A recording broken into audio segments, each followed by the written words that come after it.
Drejtori i burgut të Rogozhinës, Bilal Hasa, është liruar nga paraburgimi, ndërkohë që hetimet për 2 magazinat e kanabisit të zbuluara në Peqin do të vazhdojnë në gjendje të lirë.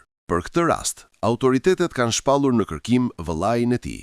Policia njofton se gjatë një operacioni të zhvilluar të enjte në fshatin Kurtaj, njësia administrative Gjocaj, u kontrollua bodrumi i një magazine, ku zbuluan 2 ambiente të përshtatuara për kultivimin e bimëve narkotike, me llamba, ku ishin të mbjella rreth 4.000 bimë kanabis. Bazuar në informacionet operative dhe në kuadër të planit për goditjen e kultivimit të bimëve narkotike në ambiente të mbyllura, shërbimet e policisë në kuadër të operacionit të koduar Kurtaj kontrolluan bodrumin e magazinës. Ambienti rezultoi në pronësi të shtetasit Bilal Hasa, i cili u shpall në kërkim. Po ashtu, për veprën penale shpërdorimi i detyrës, është shpallur në kërkim edhe E.M., përgjegjës i OSHE-s për zonën e Peqinit, njofton policia e shtetit. Operacioni vijon në drejtimin e prokurorisë së Elbasanit, ndërkohë që autoritetet punojnë intensivisht për identifikimin dhe ndjekjen penale të personave të tjerë të përfshirë në këtë aktivitet kriminal.